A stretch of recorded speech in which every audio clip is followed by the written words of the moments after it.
À 30 ans, un monsieur vient me dire qu'il est mon père. Je ne sais pas qui il est. Du jour au lendemain, en fait, il débarque dans ma vie.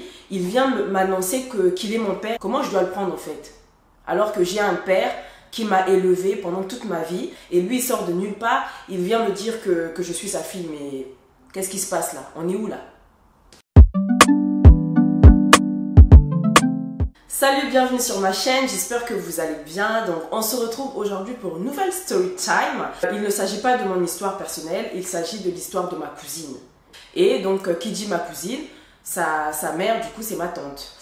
Donc sans plus tarder, on va tout de suite commencer la story time. Il faut savoir que cette histoire, elle s'est intégralement déroulée au Congo. Donc pour ceux qui, si tu regardes cette vidéo et que tu ne connais pas le Congo c'est un pays qui est situé en Afrique centrale. Donc je vais tout d'abord vous parler de ma tante, par la suite je vous parlerai de ma cousine et du coup je vous parlerai des deux messieurs, parce qu'il faut savoir que ma cousine, en fait, bon, je vais d'abord vous parler de ma tante. Donc ma tante, en fait, il faut savoir que ma tante, à l'époque, en fait, c'était une femme très belle. Elle mettait des faux cils jusqu'à je ne sais où. Elle avait des faux... Enfin, je ne sais même pas si c'était des faux ongles ou si c'était ses ongles. Mais en tout cas, elle avait des longs ongles. Elle avait tout le temps un joli vernis. En tout cas, elle était vraiment très pimpante. Elle était très coquette, en fait. Mais par contre, en fait, son défaut, c'est qu'elle était tête en l'air. Ma tante, c'était vraiment une femme. Elle était vraiment tête en l'air, en fait. Parce qu'elle savait qu'elle était belle, elle savait qu'elle plaisait. Donc, elle en jouait, mais vraiment, elle abusait, en fait. Bref. Donc, il faut savoir qu'elle a eu ma cousine très jeune. Étant enceinte de ma cousine, elle avait 15 ans. Ma cousine, on va l'appeler Steph. Ma tante, on va l'appeler ma tante. Elle était avec un garçon à cette époque-là. Le garçon, on va l'appeler Boris. Donc, il faut savoir que Boris, à cette époque, c'était un jeune garçon de 15 ans comme ma tante. Ma tante, elle avait 15. Lui aussi, il en avait 15 et tout ça. Ils sortaient ensemble. Ça faisait quand même un bout de temps qu'ils sortaient ensemble. Et Boris, en fait, il avait ses parents à l'étranger. Donc, lorsqu'ils étaient là, et voilà, ils avançaient dans leur relation et tout ça.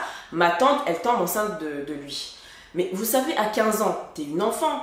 À 15 ans, tu viens à peine de rentrer dans l'adolescence. Et donc, elle a annoncé à Boris, écoute Boris, je suis enceinte de toi. Écoute, nous allons assumer cette grossesse, il n'y a pas le choix et tout ça. Mais lorsque le gars lui a dit que nous allons assumer cette grossesse, il n'y a pas le choix, qu'est-ce qu'il a fait? Il a disparu. Il ne donnait pas de nouvelles. Il n'appelait pas, il avait complètement disparu en fait. Ma tante, elle est restée avec cette grossesse. Donc, comme je vous ai dit, elle venait d'apprendre qu'elle était enceinte. Elle avait 15 ans, elle avait très peur parce que à cette époque-là, elle était encore étudiante. Plus elle avançait dans sa grossesse, je crois qu'elle n'avait même pas encore atteint 4 semaines de grossesse. Je crois qu'elle avait peut-être 2 ou 3 semaines de grossesse, je ne sais pas trop. Mais en fait, à ce moment-là, elle fait la connaissance d'un autre garçon. Et ce garçon, nous allons l'appeler Gabi. Ça se passe super bien avec Gabi. Donc, ils avancent dans la relation. Et là, à ce moment-là, il annonce à Gabi, écoute Gabi, je suis enceinte de toi. Mais enfin, c'est trop tôt, on vient à peine de se connaître, tu tombes directement enceinte de moi, mais bon, c'est comme ça, c'est la vie. Je vais pas non plus renier la grossesse, donc allons seulement en fait. Donc à ce moment-là, en fait, elle avait moins peur parce qu'elle était rassurée. Elle s'est dit qu'enfin j'ai trouvé quelqu'un qui va s'occuper de mon enfant et tout ça. Donc même si c'est pas ma grossesse, je vais lui faire croire que c'est sa grossesse. Regardez-moi cette bandite de tante. Donc dans sa tête, en fait, elle s'est dit que oui, je vais lui faire croire que c'est sa grossesse. Et puis la vie continue en fait. Donc la vie, elle a continué à avancer et tout. Et donc plus elle avançait, plus son ventre commençait à se voir. Et ben c'est là qu'elle avait annoncé à sa famille. Sa famille était très énervée parce qu'elle avait que 15 ans. Son père, il était tellement énervé que son père l'avait dégagé en fait de la maison. Donc les parents de Gabi n'avaient pas le choix que de l'accepter. Donc elle a vécu quand même pendant toute la durée de sa grossesse, elle a vécu chez les parents de Gabi, avec Gabi. Franchement, ça s'est super bien passé. Elle a bien aimé ses 9 mois de grossesse. Ils étaient contents parce qu'il faut savoir que Gabi, en fait, c'est le fils unique de ses parents. Il n'a pas de frères et sœurs. Et donc, le fait d'avoir une fille chez eux, en plus qui était enceinte, qui voudrait dire que il y aura un autre enfant hormis Gabi dans leur famille, donc ils étaient trop contents en fait. Lorsqu'elle a eu le bébé, elle est repartie chez ses parents. Gabi, Steph c'est sa fille. Pour Steph, Gabi est son père, donc ils ont grandi comme ça, ils étaient très complices. Lorsque Steph a eu ses 5 ans, Ses deux parents n'étaient plus ensemble. Les années passent. Lorsque ma cousine avait 10 ans, un monsieur se présente chez ma grand-mère. Ah, je m'appelle Boris et tout ça. Je suis à la recherche de la tante. Ben, écoute, la tante, elle n'est pas là. Ma grand-mère lui passe le numéro de ma tante.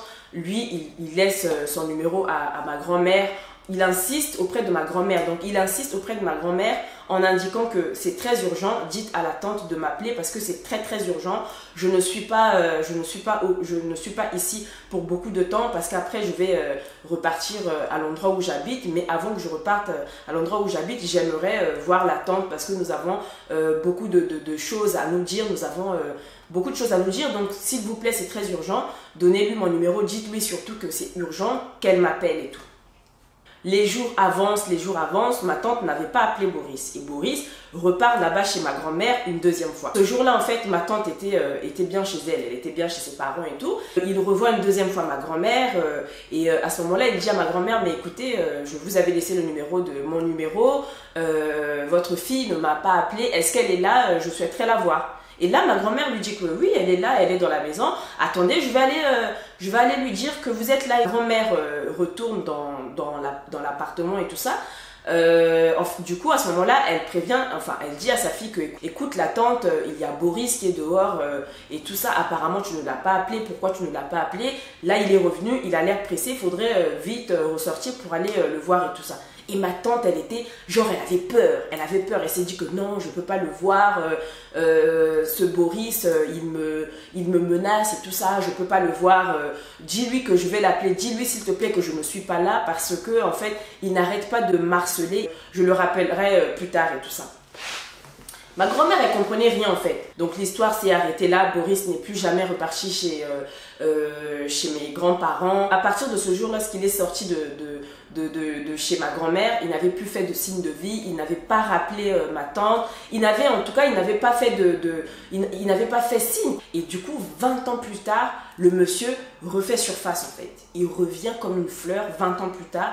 Et c'est 20 ans plus tard, en fait, c'est cette année, en 2022. Donc un beau jour, Boris, il se pointe là-bas chez la tante. Il dit à la tante, je veux voir mon enfant. Je sais déjà que c'est une fille. Je me suis renseignée, je sais que c'est une fille. Je veux voir ma fille. Où est ma fille et tout ça. Et là, en fait, la tante lui dit, tu peux pas arriver comme ça dans sa vie, genre tu veux voir ta fille, les choses ne se passent pas comme ça. Tu as disparu pendant des années et des années et des années. Aujourd'hui, cette fille a un père, cette fille a grandi avec un père. Toi, tu ne peux pas te ramener pour dire que ma fille. Je ne partirai pas d'ici sans avoir vu ma fille. Je veux voir ma fille et tout ça. Faut savoir que ta fille aujourd'hui, elle a 30 ans, elle est mariée, elle a un enfant. Donc, tu ne peux pas débarquer de nulle part, venir absolument vouloir voir ta fille. En tout cas, moi, je vais expliquer la situation à ma fille. Je vais lui expliquer la situation et elle sera libre de vouloir te rencontrer ou de ne pas te rencontrer. Mais laisse-moi le temps d'abord d'expliquer la situation à la fille parce que je ne lui ai jamais expliqué la situation. Donc à ce moment-là, le monsieur se calme, voilà, il rentre chez lui et tout ça. Et donc la tante appelle Steph en lui disant que si tu es dispo, passe à la maison, je dois te dire un truc. Steph passe à la maison, la maman, la tante lui explique que voilà, voilà, les choses se sont passées comme ça. En fait, la tante lui explique toute l'histoire. Elle explique que voilà, j'avais peur des préjugés et tout ça. Donc aujourd'hui, avec le recul, je regrette énormément ce que j'ai fait. Donc le monsieur Gabi avec qui tu as grandi n'est pas ton père biologique. Je m'excuse d'avoir agi comme ça à cette époque-là. J'étais jeune, j'avais 15 ans, je ne réfléchissais pas. Aujourd'hui, avec le recul, je ne l'aurais pas fait. Aujourd'hui, avec le recul que j'ai, je n'aurais pas du tout agi de cette manière-là. Mais en tout cas, il faudrait que tu prennes cette information en considération. Il faudrait au moins que tu le rencontres parce que ça fait beaucoup de temps qu'il veut te rencontrer. Là, il est venu à la maison. Voilà. Donc, la tante lui explique un peu ce qui s'est passé lorsque le Boris est venu là-bas chez elle et tout ça. Voilà, ils discutent. Et là, en fait, Steph, elle était choquée. Franchement, Steph, elle était vraiment choquée. Elle est tombée de haut. Elle était choquée. Elle se dit, quoi? C'est maintenant, genre, j'ai 30 ans, j'ai une situation... Enfin, j'ai 30 ans, je suis mariée, j'ai un enfant. C'est maintenant que toi, tu m'annonces que Gabi n'est pas mon père. Mais jamais Gabi ne peut pas ne pas être mon père. Gabi, c'est mon père. Moi, je veux rien savoir, en fait. Je veux même pas savoir, je veux même pas rencontrer ce monsieur. je ne veux même pas savoir qui il est, je ne veux rien savoir de lui. Moi, Gabi, c'est mon père, Gabi, il est mon père, il restera mon père. Peu importe ce que tu dis, tu n'avais pas à me l'annoncer là à 30 ans. Donc là, tu t'attends quoi de moi en fait? Là, j'ai 30 ans, j'ai un enfant, enfin, là, tu attends quoi de moi? Je peux pas, genre, du jour au lendemain, accepter ce monsieur rentrer dans ma vie, je ne le connais pas, je connais pas ses habitudes. Aujourd'hui, moi, j'ai des affinités avec mon père. Pour moi, c'est mon père biologique et ça s'arrête là. En tout cas, je ne rentrerai pas en contact avec ton Boris. Garde ton Boris, faites vos... Enfin, garde ton Boris, en tout cas, je ne rentrerai pas du tout en contact avec lui parce qu'il ne m'intéresse pas. Pour moi, mon père biologique, c'est Gabi et ça s'arrête là. Donc là, de là, elle part de chez sa mère et tout ça. Steph, elle était très énervée. Elle était vraiment très énervée contre sa mère. C'est-à-dire qu'elle ne voulait rien savoir. Elle était vraiment très énervée. Elle lui demande, est-ce que mon père qui est Gabi, est-ce qu'il est au courant de cette situation? Est-ce qu'il sait que voilà, il a élevé une fille, un enfant qui n'était pas le sien et tout ça. Et sa mère lui dit que non, justement, ton père Gabi n'est pas au courant et tout ça parce que lui, ben voilà, lorsque je l'ai rencontré, en fait, sa maman lui a expliqué un peu l'histoire en indiquant que voilà, lorsque je l'ai rencontré, ben, je lui ai dit que c'était sa grossesse, donc il n'est pas au courant et tout ça. Et sa fille lui dit, t'imagines, maintenant comment est-ce que tu vas l'expliquer à mon père, comment est-ce que toi tu vas expliquer ça et tout, et moi en tout cas je ne veux rien savoir. Moi je ne veux rien savoir de ce Boris, tu restes avec ton Boris. Moi, peu importe. Le Boris, il a eu beaucoup de temps, il a eu beaucoup d'années pour pouvoir rentrer en contact avec moi. Il ne l'a pas fait. Toi, tu as eu 30 ans pour me dire que Gabi n'était pas mon père. Tu ne l'as pas fait. Tu as eu 30 ans pour annoncer à Gabi que j'étais pas sa fille. Tu ne l'as pas fait. Aujourd'hui, tu ne peux pas te permettre de venir me dire que Gabi n'est pas mon père, que c'est Boris mon père. Moi, je ne veux rien savoir. Pour moi, Gabi c'est mon père, ça reste mon père. Je ne veux même pas en parler à Gabi parce que pour moi, Gabi c'est mon père et ça s'arrête là. Donc, elle sort de l'appartement de sa mère et tout ça. Voilà, le jour est passé et tout. Un autre jour, Boris repart là-bas chez la tante. Il fait un tapage. Il dit que ma fille, moi je veux voir ma fille. J'arrête pas de me renseigner ce qu'elle devient. Elle habite où et tout ça. Je ne trouve pas d'informations. Je veux voir ma fille, je veux voir ma fille. Et là, en fait, ma tante lui explique, écoute, moi j'ai déjà expliqué à ta fille ne veut rien savoir de toi. Un autre jour, la tante rappelle Steph en lui disant qu'écoute, Steph, je sais très bien que tu es énervé, mais tu dois faire l'effort de rencontrer ce monsieur. Donc ce jour est arrivé, Boris rencontre Steph. Boris, il se met à pleurer, il commence à pleurer toutes les larmes de son corps en demandant pardon à sa fille.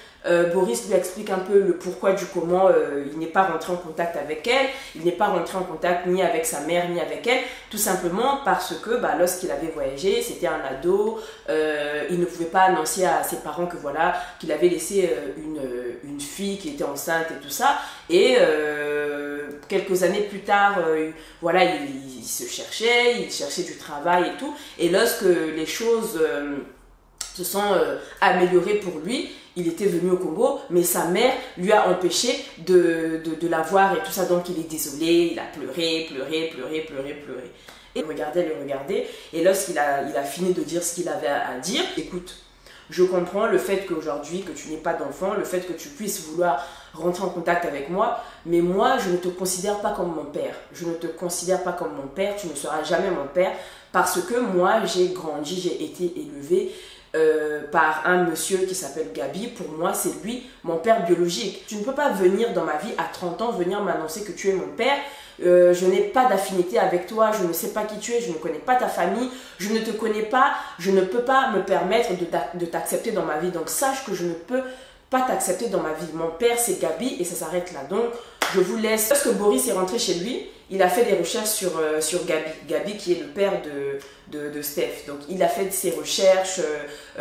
Voilà, il s'est renseigné auprès des personnes pour savoir où est-ce que Gabi il habitait, qu'est-ce qu'il faisait dans la vie, comment est-ce qu'il était et tout. Je débarque chez Gabi et tout ça, je m'appelle Boris et tout ça. Nous devons parler d'homme à homme parce que j'ai des révélations à te faire.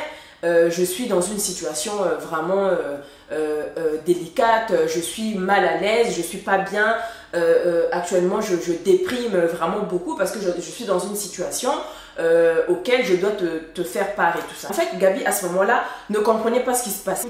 Steph n'est pas ta fille biologique, voici l'histoire, tac, tac, tac, tac, tac. Et en fait, Gabi, qu'est-ce qu'il fait? Il appelle au téléphone sa fille. Il appelle sa fille parce qu'en fait, il ne pouvait pas appeler la mère de Steph parce qu'en fait, il n'avait pas, voilà, plus les années sont passées, en fait, plus il n'avait pas gardé de bons rapports avec la mère de sa fille. Donc, il n'avait pas de discussion, il ne dialoguait pas avec la mère de sa fille.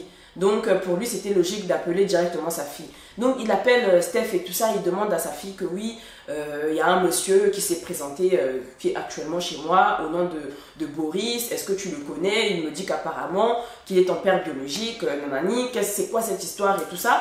Je ne veux pas appeler ta mère parce que ça fait des années que je ne lui ai pas adressé la parole. C'est pas aujourd'hui que je vais l'appeler pour la situation. J'aimerais que tu puisses m'éclairer sur la situation, si tu es au courant de la situation et tout ça. Écoute, papa, j'arrive, si Boris il est là, ça tombe bien, dis-lui de rester chez toi, j'arrive.